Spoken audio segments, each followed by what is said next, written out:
En esta presentación vamos a desarrollar uno de los temas correspondiente al APO número 10 dentro de agentes citológicos inanimados. Vamos a ver el segundo tema que observan aquí, que corresponde a las alteraciones de tipo nutricionales y metabólicas. Vamos a ver que este tipo de alteraciones se pueden dar tanto por carencias y por excesos. Vamos a llamar inanición a la menor ingesta de alimentos. La palabra inanición tiene su origen del latín inanis, que significa vacío, y pueden ser de dos tipos. Por una parte tenemos la inanición total, es decir que el animal no ingiere alimento, hay una interrupción completa de la alimentación, y tenemos la inanición parcial, es decir que el animal ingiere alimento, pero esta ingesta es insuficiente, es decir, hay un estado de hipoalimentación.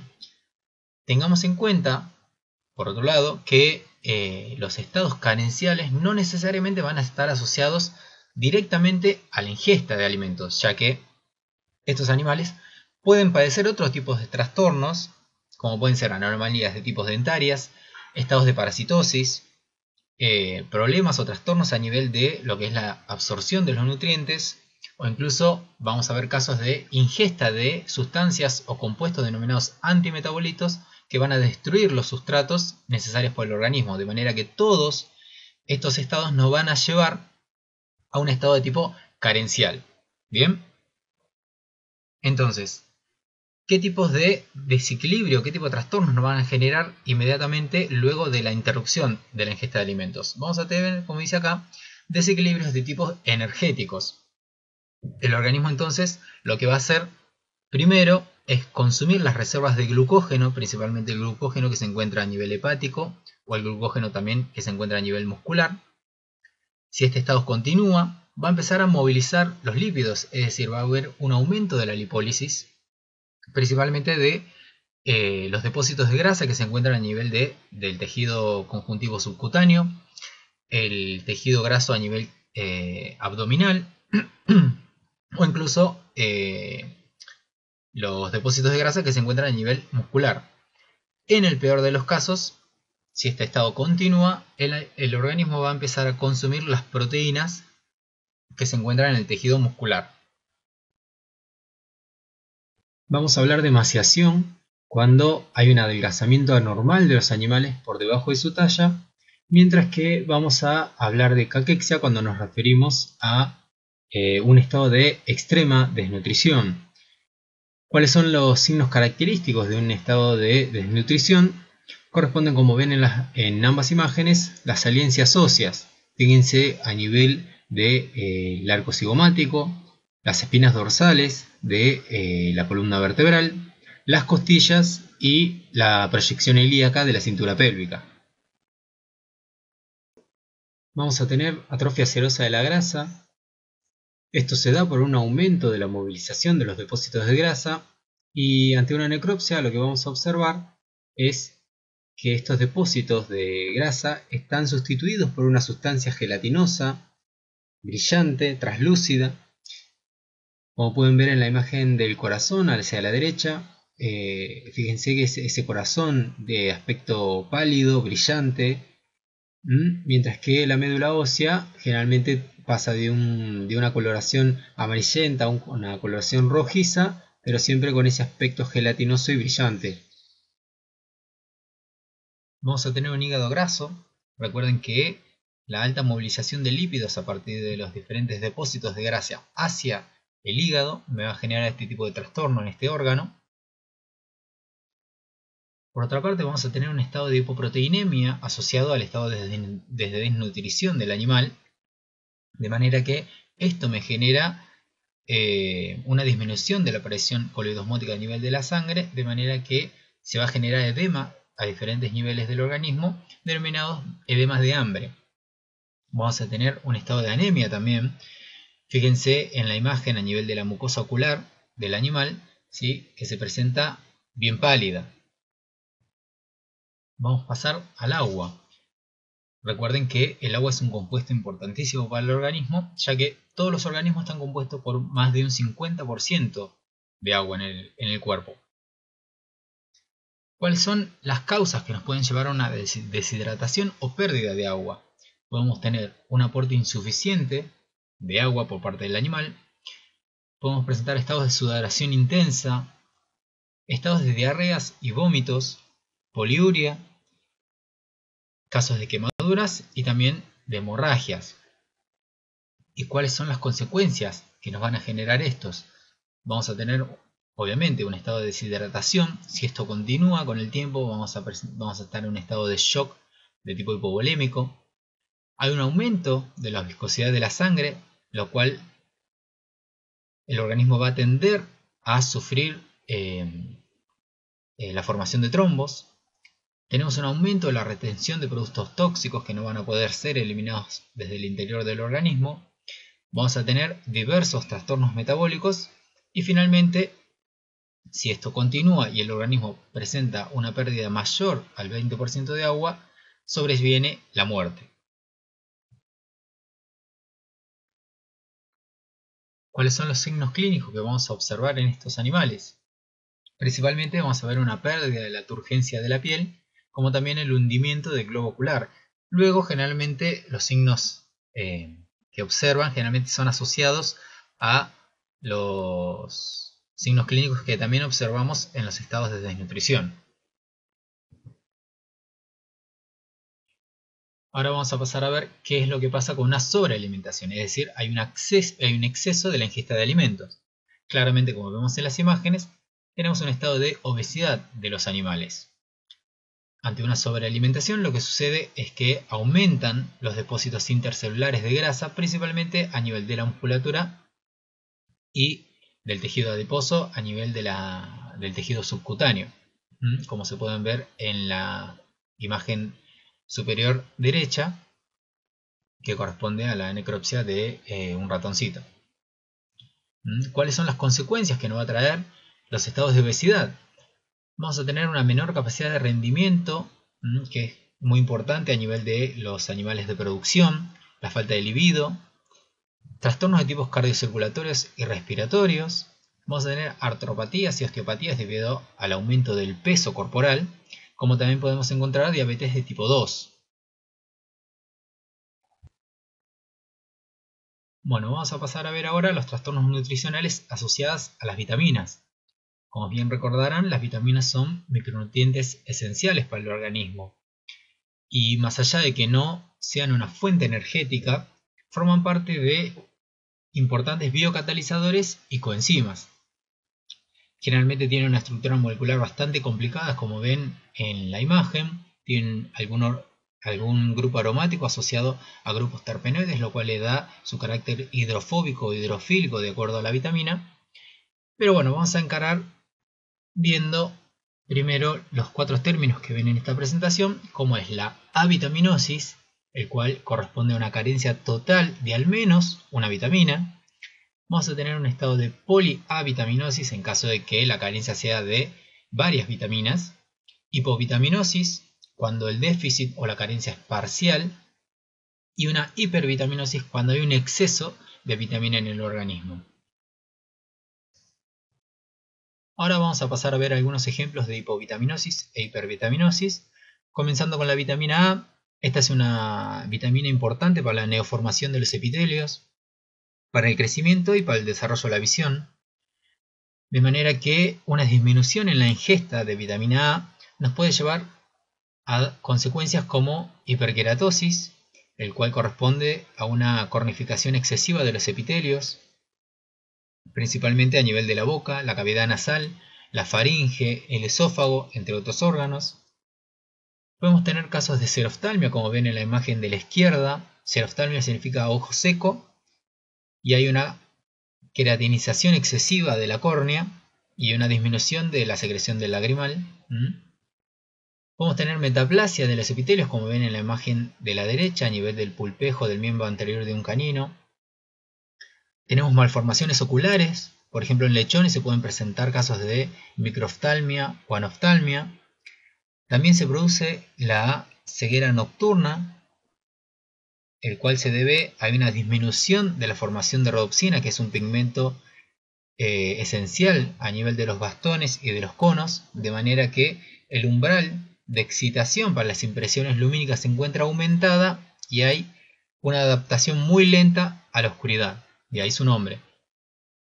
Y por último también tenemos un aumento de la listeogénesis, el cual corresponde a una tendencia a la formación de cálculos, de concreciones, como suele ser la colilitiasis en mamíferos o la gota visceral en aves. Por otro lado tenemos la hipervitaminosis A, en el cual, a diferencia de la hipovitaminosis A, vamos a tener una deficiencia en la cornificación de los epitelios, como también los animales pueden presentar alteraciones en el metabolismo óseo, como puede ser la hiperostosis. Como bien dice su nombre, es una calcificación excesiva de los ligamentos óseos, como se puede observar en la imagen de la derecha, es una columna vertebral, en donde también hay una formación de excrescencias óseas dorsales que se conoce con el nombre de osteofitos, y como podrán imaginarse, esto genera una dificultad en la realización de los movimientos entre las articulaciones que se conoce con el nombre de anquilosis. Esto se presenta principalmente en gatos a nivel de la columna vertebral cervical. Bueno, vamos a continuar con la vitamina D. Si bien recordarán, la vitamina D es una vitamina liposoluble, muy importante para el desarrollo y el crecimiento de los huesos, como también para la mineralización de los mismos. Es una vitamina que surge a partir de un fenómeno fotoquímico dado por la irradiación del sol sobre la piel, cuyo principal precursor es el colecalciferol, o también conocida como D3. Luego de sufrir un par de hidroxilaciones a nivel del hígado y a nivel de riñón, se torna en su forma activa, que corresponde al 1,25 dihidroxivitamina D3. ¿Cuáles son algunas causas que nos pueden llevar a una hipovitaminosis D en los animales? Por ejemplo, como ven en la presentación, podemos tener un aporte insuficiente en la alimentación, una absorción intestinal deficiente o casos de nefritis crónica, o también un caso de irradiación solar insuficiente que nos impida la formación de su forma activa. ¿Cuáles son las consecuencias de una hipovitaminosis D? Por ejemplo, en la imagen de la derecha tenemos un caso de raquitismo, el cual se da en animales jóvenes, en donde hay un trastorno en el desarrollo de la epífisis de los huesos, en la osificación endocondral, en donde se puede observar una superposición de matriz osteoide no mineralizada, de manera que se forman pequeños abultamientos reblandecidos, como se ve en esta imagen a nivel de la inserción de las costillas, patrón conocido como rosario raquítico costocondral. En la imagen de la izquierda tenemos por otro lado un caso de osteomalacia. La osteomalacia se da en animales adultos, como podrán ver, ya desarrollados, cuyo esqueleto está desarrollado, que sufre una desmineralización secundaria en donde el esqueleto se reblandece y como consecuencia tenemos una deformación del mismo. Por otro lado, la hipervitaminosis D se puede dar por una administración parenteral en animales jóvenes o por otro lado por la intoxicación por el consumo de plantas tóxicas, de algunas plantas de especies que corresponden a los géneros como Solanum, Tricetum y Cestrum. Raramente se da en pequeños animales y suele darse en animales grandes, principalmente en bovinos y raramente en ovinos caprinos y equinos. El consumo de estas plantas tóxicas genera una enfermedad conocida como calcinosis enzótica, o también vulgarmente conocido como enteque seco. Lo que genera esta enfermedad es un aumento de la vitamina D3 a nivel sérico, un compuesto que estas plantas lo tienen en altas concentraciones, de manera que el consumo de estas plantas aumenta el nivel sérico de esta vitamina y en consecuencia esto estimula una mayor absorción de calcio a nivel intestinal, con lo cual el animal sufre de un estado de hipercalcemia. Esta hipercalcemia entonces lo que nos va a producir es, como vieron en el APO número 2, una calcificación de tipo metastásica, en donde se produce la precipitación de calcio en diferentes tejidos, como por ejemplo en la túnica media de la aorta, como ven en la imagen de la derecha, También se puede dar precipitación a nivel de la túnica media de diferentes arterias, en hígado, en pulmón, como se ve en la imagen de la izquierda, en el hígado, a nivel del riñón, a nivel de la piel, entre otros. Estos animales que sufren de esta enfermedad comienzan con un estado de pérdida de apetito, empiezan a sufrir alteraciones en la locomoción, debido a que también hay precipitación de calcio a nivel de las articulaciones. Si este estado continúa, el animal puede morir, y en el caso de que los animales sean transportados a un potrero en donde no exista esta planta, los animales, dependiendo de su estadio, pueden llegar a recuperarse. Pasando a la vitamina E, solamente vamos a ver casos o ejemplos de hipovitaminosis C, ya que no se conocen casos de hipervitaminosis C. Esta vitamina agrupa un conjunto de compuestos que reciben la denominación de tocoferoles. Son importantes para el correcto funcionamiento de la cadena respiratoria, como también son importantes antioxidantes a nivel celular. De manera que son importantes compuestos en tejidos de alto metabolismo, como es el tejido muscular, el sistema nervioso central y los epitelios. La hipovitaminosis E genera, por ejemplo, algunos trastornos, como es la enfermedad del músculo blanco, como se ve en la presentación. Principalmente se da en rumiantes, cerdos y aves, y lo que genera este trastorno es una necrosis de las fibras musculares, que son reemplazadas por fibras de tejido conectivo. Como pueden observar en la imagen de la derecha, el tono blanquecino que se presenta a nivel muscular, como también en la imagen de la izquierda es un corazón en donde se observan múltiples estriaciones debido a la necrosis de las fibras del miocardio, y que son reemplazadas por las fibras de tejido conectivo. Pasamos a la vitamina K. Esta vitamina es importante, juega un rol importante en la coagulación sanguínea, ya que interviene en la formación de la protrombina a nivel del hígado. La vitamina K es sintetizada principalmente por los microorganismos que se encuentran en simbiosis a nivel del tracto gastrointestinal. Y un detalle importante es que la vitamina K no es almacenada en el organismo, de manera que debe ser incorporada diariamente en el organismo. Casos de hipovitaminosis K obviamente nos genera trastornos en la coagulación sanguínea, generando extensas hemorragias a nivel de las serosas y el tejido muscular, como se observa en la imagen de la derecha. La hipovitaminosis, esta vitamina K, se puede dar principalmente por una alteración en la concentración de la flora intestinal debido a enteritis graves o tratamientos prolongados con antibióticos, o casos particulares como se presenta en la foto de la izquierda, por el consumo de ciertas plantas, ciertas especies de las plantas que se agrupan bajo el género Melilotus, también conocido vulgarmente como trébol de olor.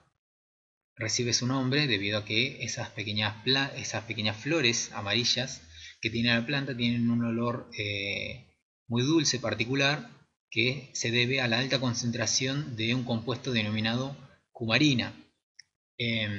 Esta cumarina por sí sola no tiene un efecto anticoagulante, sin embargo, ciertos hongos que viven en simbiosis con esta planta transforman esta cumarina en otro compuesto denominado dicumarina, que esta sí tiene un efecto anticoagulante debido a que compite con la vitamina K en los receptores sobre la membrana de los hepatocitos, de manera que interfiere en la síntesis de la protrombina.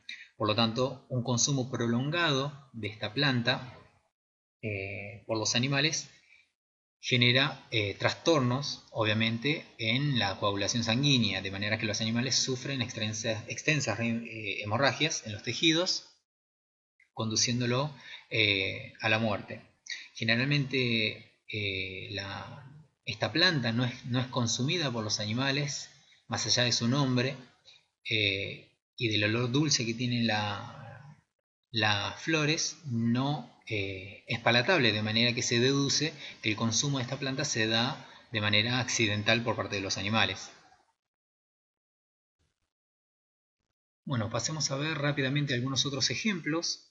Por ejemplo, la vitamina B1, también conocido como tiamina, es una vitamina que se encuentra en altas concentraciones en varios alimentos como vegetales y principalmente en granos, cereales, y también es sintetizado por los microorganismos que se encuentran en el tracto gastrointestinal. Esta vitamina B1 juega un rol muy importante en la decarboxilación del proceso oxidativo del piruvato en la fase aerobia de la glucólisis, de manera que es importante en tejidos de alto metabolismo, principalmente en el sistema nervioso central y periférico. Casos de hipovitaminosis B1 podemos tener de dos tipos. La primaria, que se debe a una inadecuada alimentación, ya sea en su cantidad o en su calidad. Ejemplos como el beriberi en humanos, que es una enfermedad que genera alteraciones en la realización de los movimientos, como también en la polineuritis de pollos. Y tenemos también casos de hipovitaminosis secundaria, que se debe al consumo o ingesta de otros compuestos que interfieren con el correcto funcionamiento de la vitamina. Tenemos la parálisis de Chastek, que se da principalmente en bisones, zorros y gatos debido al consumo de vísceras de ciertos peces, principalmente carpas y algunas especies marítimas, como la caballa, por ejemplo, que tienen altas concentraciones de tiaminasa que escinden la vitamina B1. El síndrome de avitaminosis B1 del caballo, que se debe a una intoxicación por el consumo de algunas plantas, como es el helecho común, o también conocido como cola de caballo, y la necrosis córtico-cerebral que se da en corderos y terneros, cuya etiología no está bien clara, pero se cree que se debe a un mal funcionamiento a nivel de la síntesis de esta vitamina en el tracto gastrointestinal por parte de los microorganismos. Pasando al ácido nicotínico, este es un compuesto que en general se encuentra en altas concentraciones en varios alimentos, salvo en el maíz y sus derivados. Este compuesto se encuentra formando parte de muchas coenzimas oxidorreductasas y la carencia de este compuesto nos puede generar enfermedades como la lengua negra en el perro, el cual se manifiesta como una hiperpigmentación de la lengua, generando inflamación de la mucosa oral y del esófago. Tenemos ejemplos de dermatitis crónica, también conocida como pelagra, en el cerdo, caso que también se da en humanos, alopecias en caballos y también estomatitis y faringitis, como también caída de plumas en las gallinas. Por último, la vitamina C o ácido ascórbico es una vitamina que es sintetizada en general por todos los animales, salvo en el humano, los primates y los cobayos, de manera que en estas especies la vitamina C debe ser necesariamente incorporada con la dieta. Este compuesto juega un rol importante en la maduración de los eritrocitos, en el correcto funcionamiento de los osteoblastos, como también en la regulación de la permeabilidad vascular y también en la formación de las fibras de colágeno y el desarrollo del tejido conjuntivo. Entonces, una carencia de esta vitamina nos genera trastornos en la cicatrización, justamente por la alteración en la formación de las fibras de colágeno en el tejido conjuntivo, enfermedad conocida como escorbuto. Los animales con hipovitaminosis C también presentan alteraciones en el desarrollo de los huesos, es decir, hay un crecimiento anormal de los huesos, como también sufren una tendencia a la hemorragia. Vamos a pasar a ver ahora las concreciones y las pseudoconcreciones. Empezando por las concreciones, vamos a definirla como masas concretas que se forman en los conductos secretores y excretores, como también en el sistema digestivo. Tienen un aspecto similar a una piedra y están compuestas principalmente por minerales y compuestos orgánicos. Vamos a llamar litiasis al proceso de formación de estas concreciones y van a recibir diferentes denominaciones de acuerdo al órgano o la ubicación en la que se formen. Por ejemplo, tenemos urolitiasis, como en la imagen de la izquierda, si se forman en la pelvis renal, en el uréter, en la uretra. Tenemos la colilitiasis, que es la formación de concreciones en los conductos biliares. Pasando a la siguiente presentación, por ejemplo, tenemos los pancreáticos, como en la imagen de la izquierda, o salivares si se forman a nivel del conducto parotidio o submaxilar.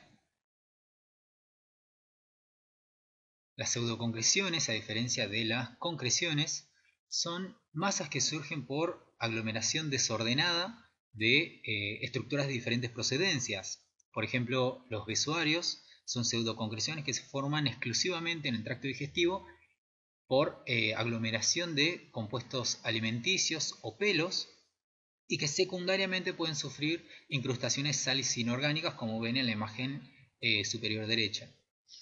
Dentro de los besuarios tenemos dos tipos, por ejemplo los fitobesuarios y los tricobesuarios, tal como dice su nombre. Los fitobesuarios surgen por aglomeración de compuestos alimenticios, como pueden ser las raspas de avena en los equinos, mientras que los tricobesuarios surgen por una aglomeración desordenada de los pelos que son deglutidos y luego aglomerados en el tracto digestivo.